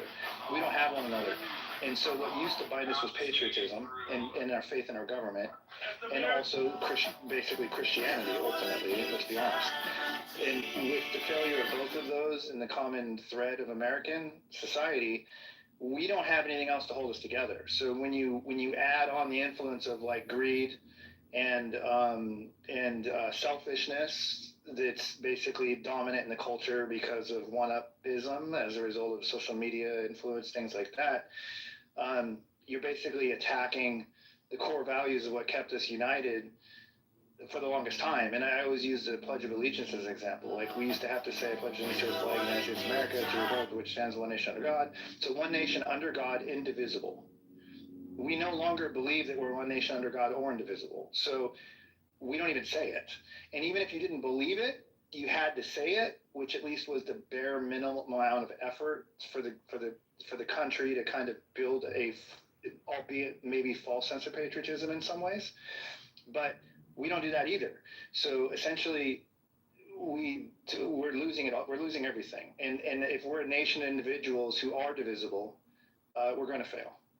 And so I think that forced government service for young people would not only require them to do something that requires being responsible in an early point in their life, where they'd have to show up to work on time. And when you're sick in the Marine Corps, you got to go to work. You get up, you go to work. Then they might send you home, but you don't get to fucking just call somebody and say, I'm not coming in today.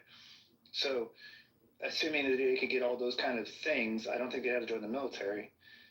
But I mean, I think the military should shrink instead of grow, to be honest with you, in America, but at least expenditures of it. But like I said earlier, I'm just really concerned about the decline of patriotism and core religious values. I mean, if you want to say that religious values instead of Christianity, that's fine. But if you don't believe in God, you're going to find a replacement to believe in. And right now, it appears it's money, and that's stupid because the government is taking more and more money from the middle class people of America by the minute. So if money's your God, and you're having less and less opportunity to have enough of it, you're going to become disenfranchised. We're failing for the reason you described them, like say the Pledge of Allegiance, like even if you don't believe in it, just say the words. That goes back to the same thing. Yeah. Like how do you support the troops if you're just saying words? You're really not. So like the fact that they never believed in this pledge, act like they're pretending like they believed in like one country indivisible when it never was that.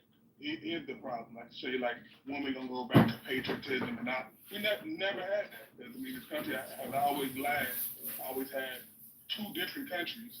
They want to pretend as if it's one. It goes back to the make America great again. Like when was it great for everyone? Never. So like it's the same thing. That this country is full of liars, and it was built on a lie, and that's why it's gonna fail because they would never tell the truth.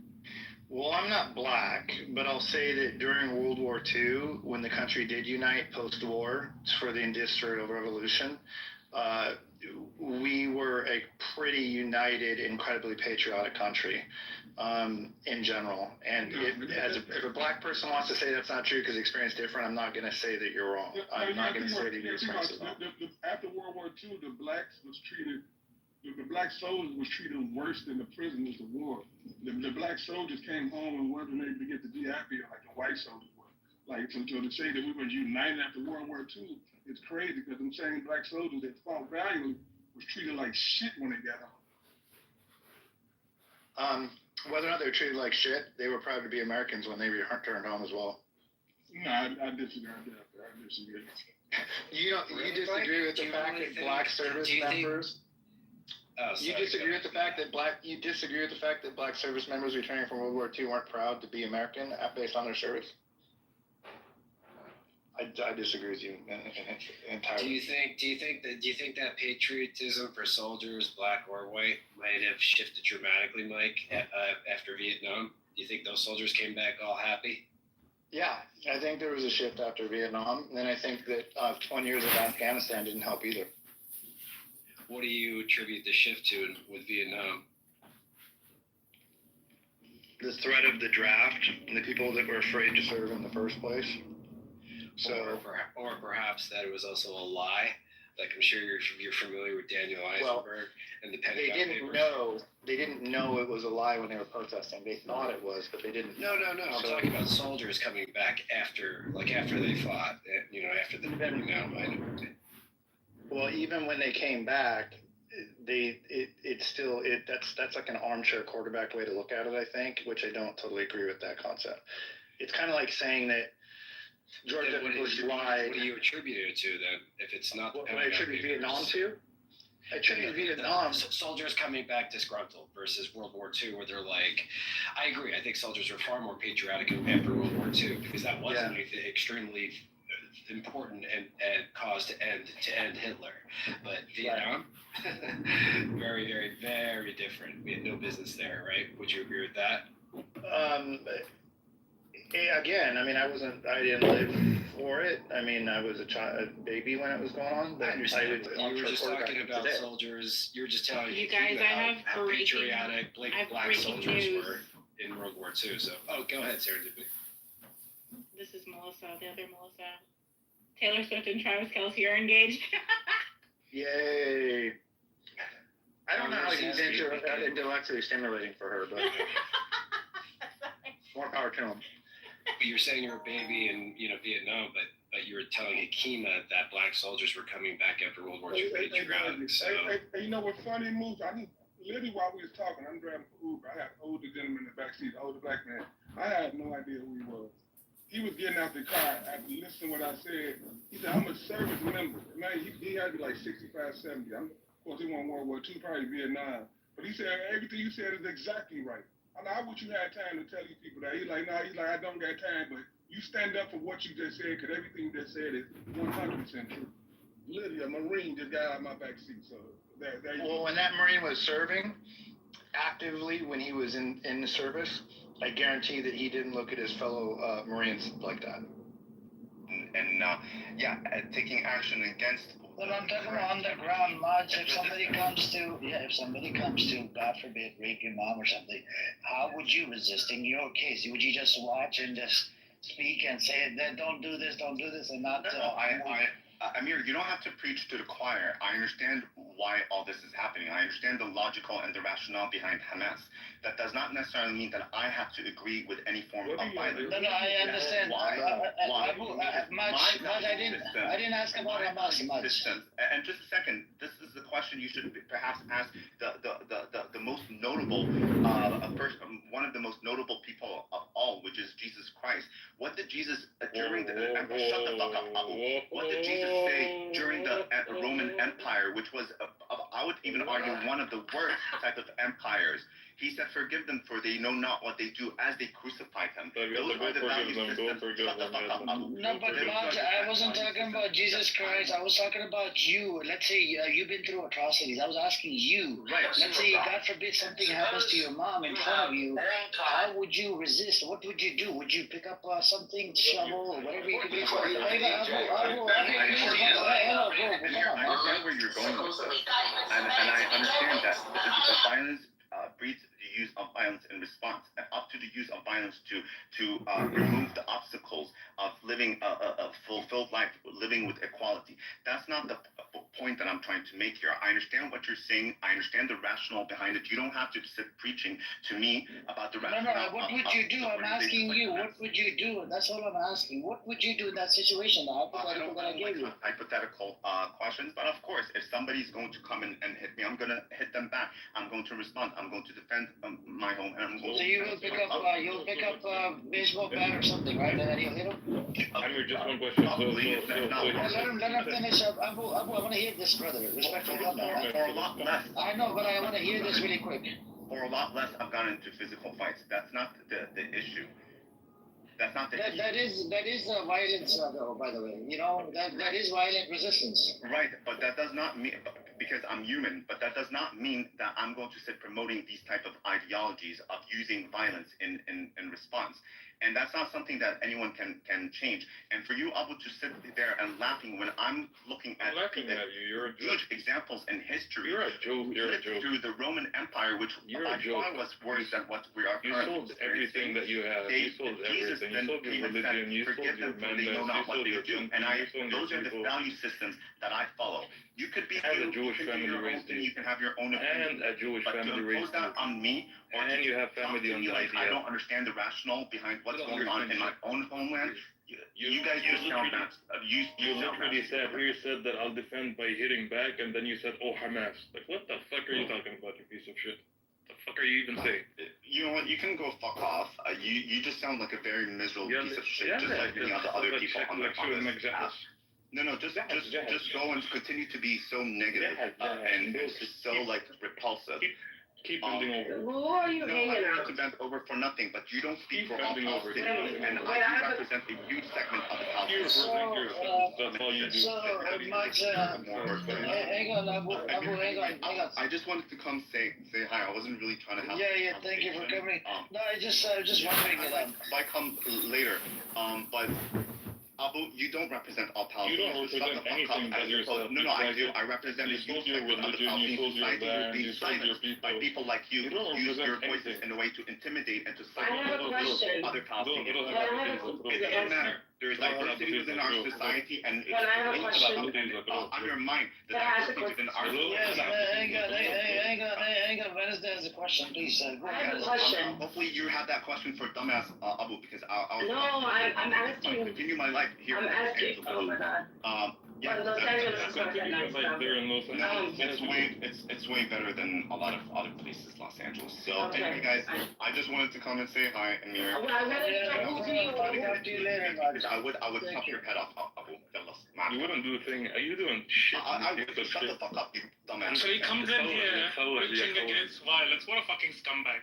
Preaching against violence and ends with a note, I'll chop your head off. Fucking piss off. So he's like, but then but Hamas. I'll hit them back. He's clearly on his monthly. Yeah. Salaam alaikum. Walaikum salam. I wanted to ask a question. What, like, you know, there are a lot of people say, oh, you know, what is it? Violence begets violence and stuff like that. But I get that. But at some point, when you have did everything that you could do, sometimes to resist, like how I mean, just the way a lot of oppressed people have resisted, it's the last straw. It's the last straw. When you have done everything else possible, and your day-to-day life is still misery, you're still oppressed, you're still being killed. This is the last straw. So it's not like he makes it seem like all of a sudden it's like in a vacuum. Oh, these are just savages and stuff like that. No, and I hope he wasn't like saying anything about Martin Luther King, because a lot of people do that. And then towards the end of the end of Martin Luther King, and you guys can Google this. He even said, "I feared that I brought my people into a burning house." After he did, his people were given civil rights. So with regards to what you're saying, these kinds of people want to give up everything, want to give up their weapons. Essentially, what the PA has become, they've given up all their weapons and now they're sitting on their laurels. Bro, he gave up his ass. He gave up his ass. Not only we know he gave up everything. He gave the inside of his ass as well. But that's another story. Oh yeah. With regards to but these people essentially, I do not understand where one side is armed to the teeth and they're expecting the people that are being oppressed to give up the weapons. AK came to the mic with all that pompousness just to go, I'll rest my case.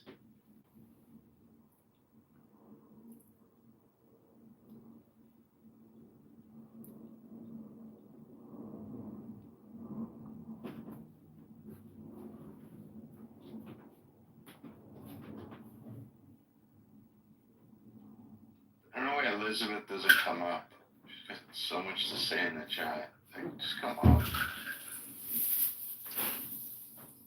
Be nice to hear.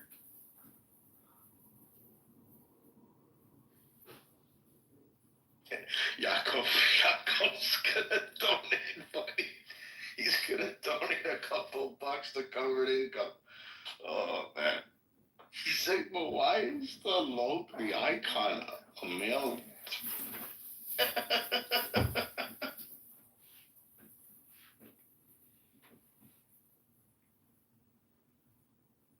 He said, is this a serious endeavor? I got killed about this. I'm not laughing anymore because they just came after me. Oh, bro. Buttercup tried to character assassinate Grace this morning over this.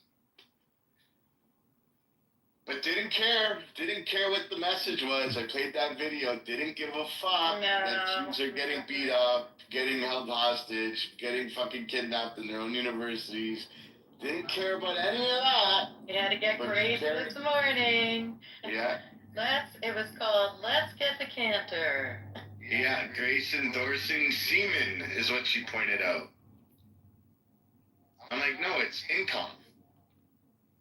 You can tell, if you take Freudian analysis, you can tell exactly what these people have entrenched in their subconscious. Unbelievable, man. John, what do you think of the post on the top there in the Jumbotron, Covered Income by Lyle Culpepper? Well, it makes me think of a poem I'd like to read to the room. Norm, is it okay if he reads us a poem? Yes, I'll have to give that the thumbs up. Thank you for the consultation, counselor. Perfect. Go ahead, John. An intellectual is all the time showing off. Lovers dissolve and become bewildered. Intellectuals try not to drown, while the whole purpose of love is drowning. Intellectuals invent ways to rest and then lie down in those beds. Lovers feel ashamed of comforting ideas. You've seen a glob of oil on water? That's how a lover sits with intellectuals, there but alone in a circle of himself. Some intellectual tries to give sound advice to a lover. All he hears back is, I love you. I love you. Love is musk. Don't deny it when you smell the scent. Love is a tree. Lovers, the shade of the long branches. To the intellectual mind, a child must learn to grow up and be adult. In the station of love, you see old men getting younger and younger. Shams chose to live in the roots for you, so now he soars in the air as you're sublimely articulating love.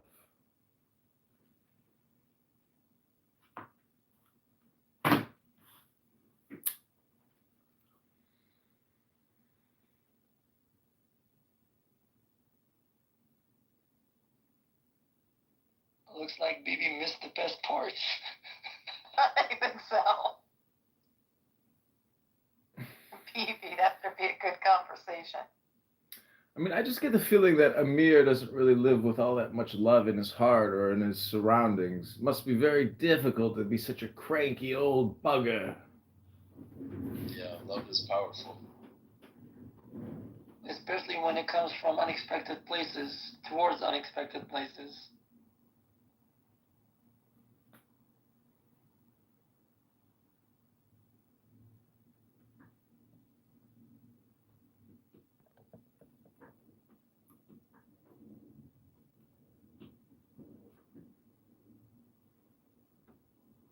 Does he encourage his worshippers to come here at all? I'm not on, today's the longest day I've been on.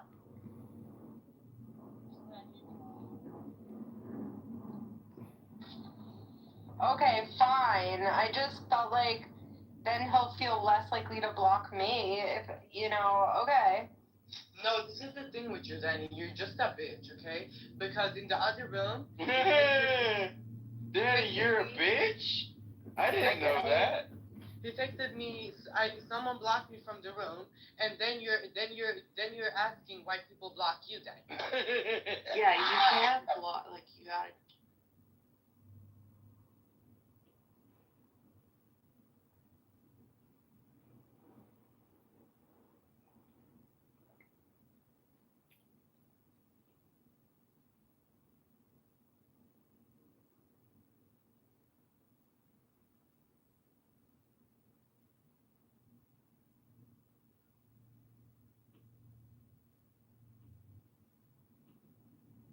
Thanks. And it's like, okay, that system doesn't push for a while. And it says, and that's what killed me, man. It says at the bottom, Lyle. The group is relatively homogeneous. blacks as a group, because of the experience, it's relatively It's just This game, I stopped reading. Finally figured out.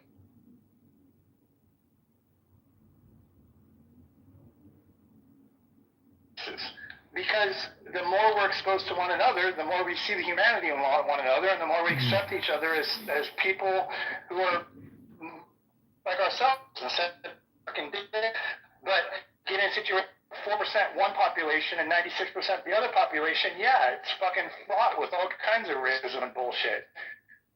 Except at in the old spheres, there was a lot of black people, but there was still more white people then. So racism is a lack of exposure. On Clubhouse, you get people from, I mean, who the fuck knows these people are sitting when they're talking, man? A lot of them probably live in neighborhoods where there is no black people in high school or whatever. And then they're in here talking about racist issues, and frankly, they are not experts because they have no experience with it at all. And by the way, for me to be a white guy in Atlanta and have no opinion on black people because I'm not black is bullshit. I know more about black people than most white people do. I mean, as a wedding photographer, I've shot 1,000 weddings. 200 of those at least have been black families. I was the only white guy among hundreds of black people for 10 hours in a whole fucking day, seeing their most like intimate moments. Like, yeah, I have some experience. What do you mean by having an opinion of black people, Mike?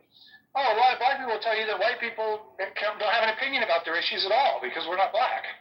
And that's bullshit. I live in Atlanta. We're an interracial city.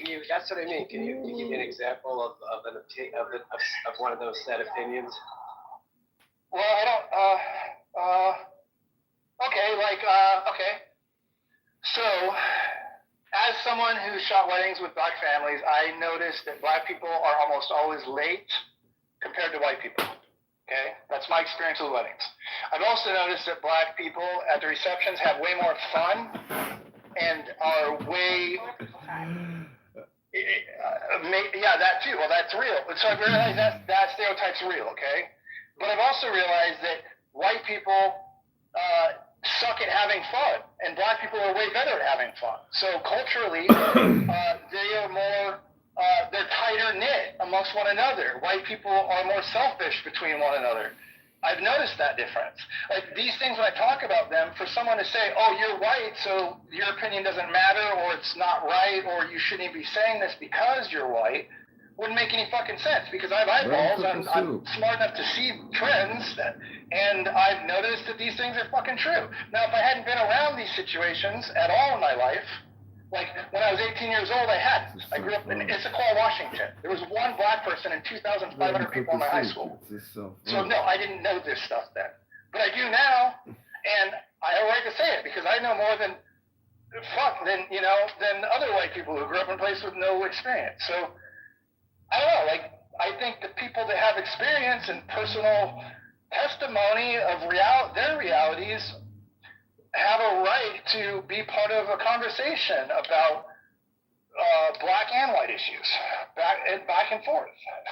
But if you don't have that experience, and you aren't smart enough to know anything but what you're told, then maybe your opinion isn't as valid in the conversation, and you should step out for your own fucking reasons, not because someone tells you to.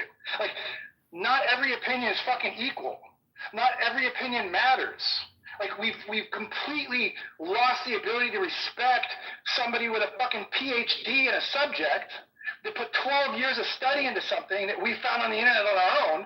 We've lost the ability to represent their opinion as more important than our own. That's just fucking retarded. We're all getting dumber because we're doing this to each other. It's stupid.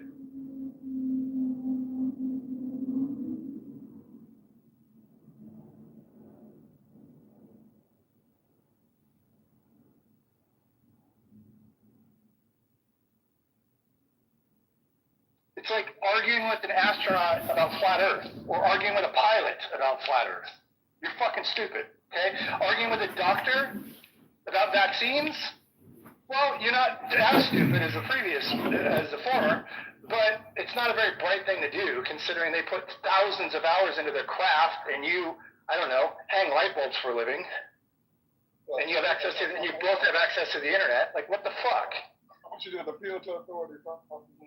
No, it's not. No, let me make that straight, Akima. Go look at the definition of appeal to authority. Appeal to authority only applies when the person actually isn't relevant as a subject matter expert. Believing a subject matter expert is not appeal to authority. You can look at the definition. I'll read it to you if you want to, but go look at it yourself. Read it through the lens of whether or not you're dealing with a subject matter expert. I'm not upset. I'm walking around. No, I'm not. You can gaslight the room that I'm upset, but I'm not. Passion is not anger at all. I'm talking about something that is important to me. So you can categorize it as race is important to you? Yeah, race is important to me because I'm a race. There's been plenty of passionate and raised voices because of something that people feel very strongly about.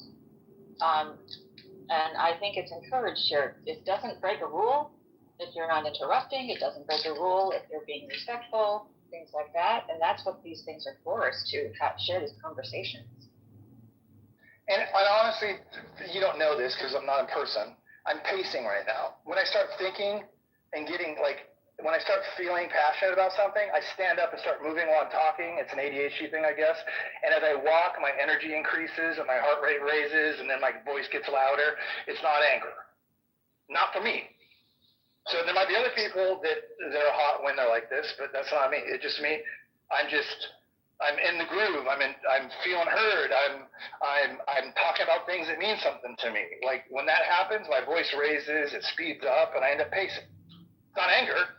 If I was anger, I'd be like punching a wall and leaving the freaking room or something. Political spectrum in the United States, which is what we're talking about. Thank you. The vast majority of Jews are liberal, and they make up the Democratic Party.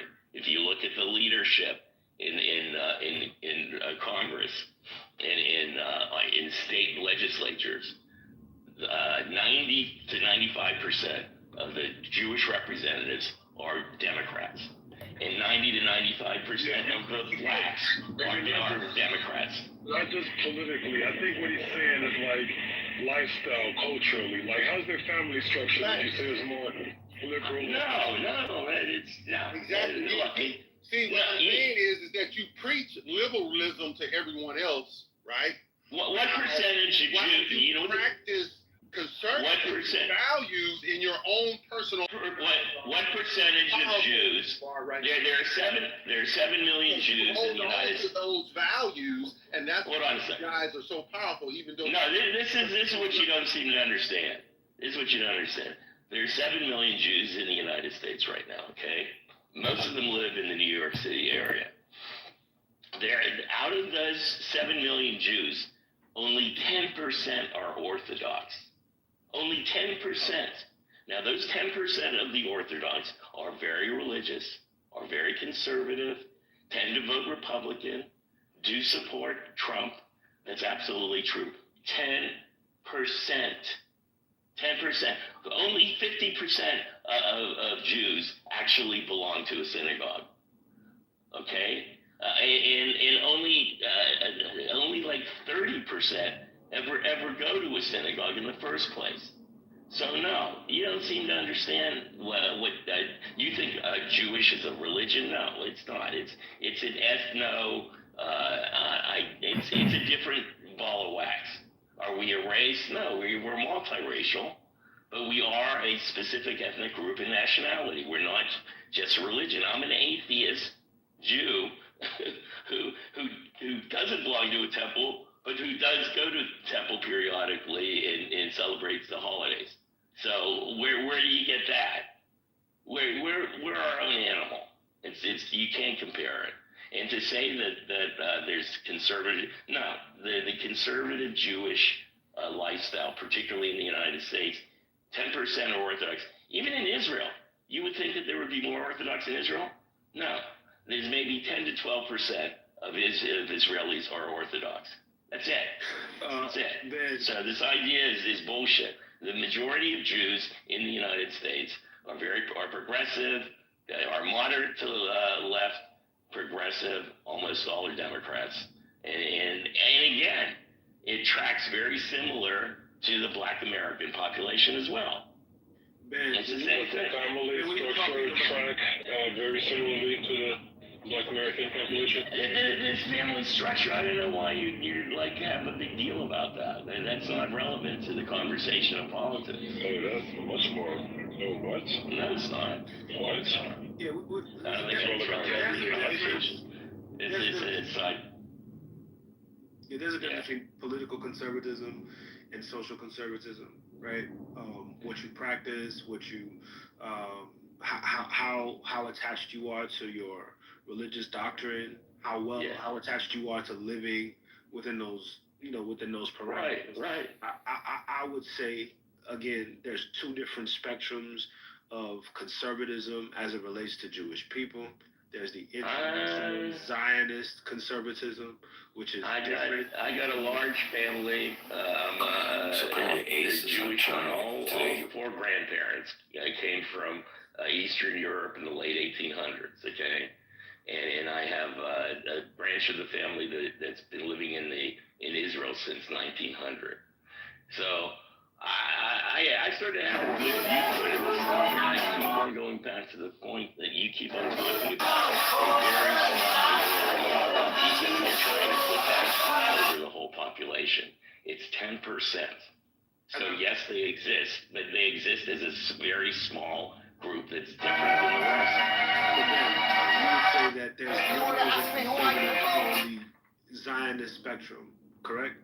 Oh, absolutely. I consider myself, I am a pro-Palestinian Zionist. That's what I am. Awesome. Okay? All right, because people don't understand the word Zionism. I grew up with the word Zionism. The only thing that Zionism means is that you support the idea that the Jewish people should have a homeland, and not describing what that homeland is, should have some homeland in the area in the Middle East around Jerusalem. That's all it means. That's it. Based on what? That's all it means. That's all it means.